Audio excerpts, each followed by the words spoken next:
Jail के अंदर कुछ पुलिस वालों के बहकावे में आने की वजह से Russia Ukraine war contract sign किया है, जो एक सबसे बड़ी गलती है।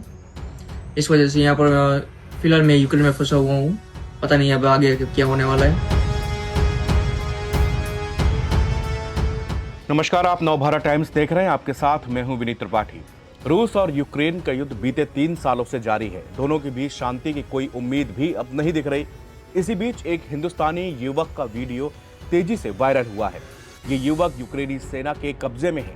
वीडियो में युवक रूस पर गंभीर आरोप लगा रहा है कि उसको जबरन रूसी सेना की तरफ से युद्ध में उतार दिया गया है। यूक्रेनी सेना की गिरफ्त में आए गुजराती स्टूडेंट ने पीएम मोदी से वापसी के लिए गुहार लगाई है। गुजरात के मोरबी जिले के रहने वाले युवक को इस वीडियो को यूक्रेनी अधिकारियों ने साझा किया है। साहिल मोहम्मद हुसैन नाम के युवक ने इस वीडियो में बताया कि वह स्टूडेंट वीजा पर रूस गया था। वहां पर पढ़ाई के साथ साथ एक कुरियर फर्म में पार्ट टाइम जॉब भी कर रहा था। स्टूडेंट ने बताया कि उसे ड्रग्स के एक झूठे केस में छुटकारा देने के लिए रशियन मिलिट्री फोर्स में शामिल होने को मजबूर कर दिया गया। 15 दिन की ट्रेनिंग दी गई। बाद में उसे फ्रंट लाइन पर भेज दिया गया, जहां उसे यूक्रेनी सेना के सामने सरेंडर करना पड़ा। युवक ने लोगों से रिक्वेस्ट की है कि वो किसी भी हालत में रशियन मिलिट्री में शामिल ना हो। ये वीडियो एक न्यूज के साथ साथ एक सबक भी है।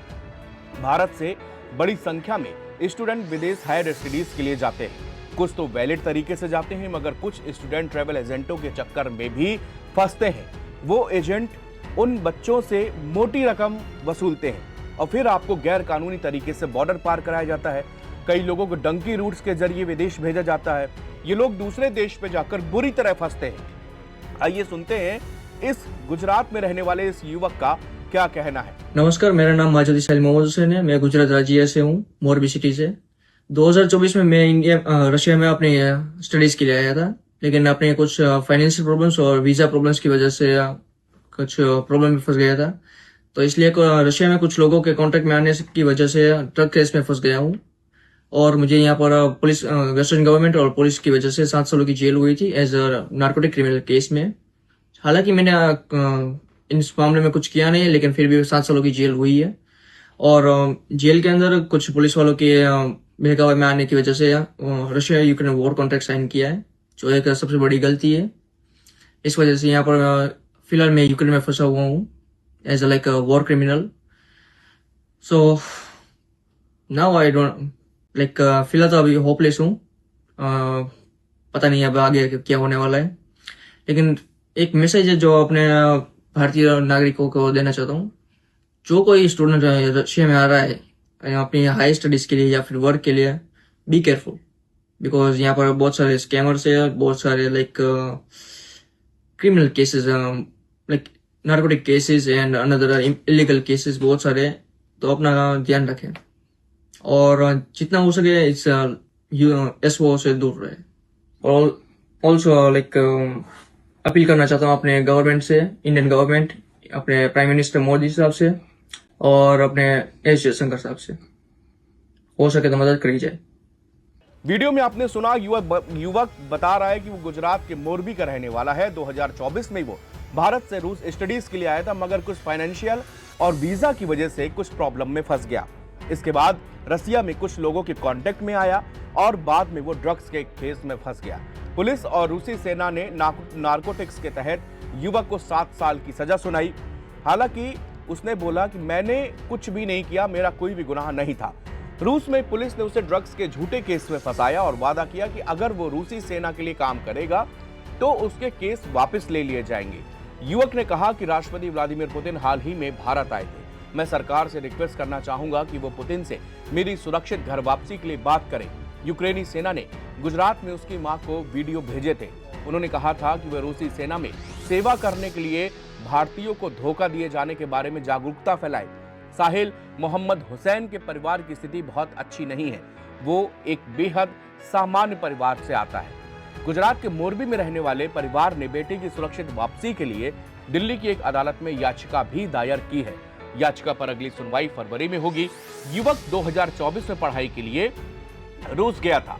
युवक ने बताया कि वो फाइनेंशियल और वीजा की दिक्कतों के कारण कुछ रूसियों के टच में आया जो नार्कोटिक्स में निकले। मैंने कुछ नहीं किया, रूस ने ड्रग्स के चार्ज में कम से कम 700 लोगों को जेल में डाला था, लेकिन जेल अधिकारियों ने उन्हें रशियन मिलिट्री में शामिल होकर चार्ज हटवाने का एक ऑप्शन दिया। वीडियो में उसने कहा कि मैं निराश महसूस कर रहा था, मुझे नहीं पता क्या होगा, लेकिन रूस आने वाले युवाओं के लिए मेरे पास एक मैसेज है कि सावधान रहें। यहाँ पर कई स्कैम मास्टर हैं जो आपको ड्रग्स के झूठे केस में फंसा सकते हैं। साहिल मोहम्मद हुसैन ने वीडियो में भारत सरकार और प्रधानमंत्री नरेंद्र मोदी से अपील की है। वो कहते हैं, मैं अपील करना चाहता हूं कि प्लीज मदद करें। यह भी जानकारी सामने आई है कि विदेश सचिव विक्रम मिस्री ने 5 दिसंबर को कहा था कि भारत अपने उन नागरिकों की रिहाई के लिए एक्टिवली काम कर रहा है जो रशियन आर्म फोर्सेस में शामिल हो गए हैं। मिस्री ने बताया था कि पीएम मोदी ने यह मामला रूस के प्रेसिडेंट के सामने भी उठाया था। इस बात पर जोर दिया कि रूसी आर्मी से भारतीय नागरिकों को जल्द रिहाई के लिए हमारी लगातार कोशिशें रेगुलर जारी है। हायर एजुकेशन के लिए रूस एक पॉपुलर डेस्टिनेशन है।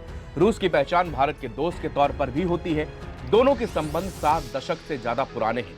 यही वजह है कि यहाँ पर हर साल हजारों की संख्या में भारतीय डिग्री लेने के लिए जाते हैं। फिलहाल यहाँ पर 30,000 से ज्यादा भारतीय पढ़ाई कर रहे हैं। इसमें से एक बड़ी संख्या उन स्टूडेंट्स की है जो यहाँ पर MBBS की पढ़ाई के लिए गए हैं। रूस मेडिकल एजुकेशन के लिए एक पॉपुलर डेस्टिनेशन बन चुका है, जहां से हजारों युवक हर साल मेडिकल की डिग्री लेने के लिए जाते हैं। लेकिन बहुत सारे युवक जो इस समय मैसेज आया है, ये एक खबर के साथ साथ न्यूज के साथ साथ हम आपको यहाँ पर एक जागरूक करने के लिए भी चाहते हैं कि आप लोग कृपया वैध तरीकों से जाएं। सबसे बड़ी बात, अगर आप वैध तरीकों से जाएंगे तो आपके जितने भी डॉक्यूमेंटेशन होंगे वो इंडियन एम्बेसी की तरफ से अप्रूव्ड होंगे और इंडियन एम्बेसी के आप टच में रहेंगे। आपके हर एक नंबर की जानकारी दूतावास को होती है, वो आपसे मदद लगाएंगे, आपकी पूरी मदद भी की जाएगी। लेकिन अगर आप अवैध तरीके से डंकी रूट्स या एजेंटों के माध्यम से किसी भी देश, रूस की बल्कि बात नहीं, हम किसी भी देश की बात करें, अगर वहां जाएंगे और आप किसी भी ऐसी कंडीशन में फंसते हैं तो आपके लिए फिर वहां पर हालात मुश्किल और बदतर होते जाएंगे। शुक्रिया।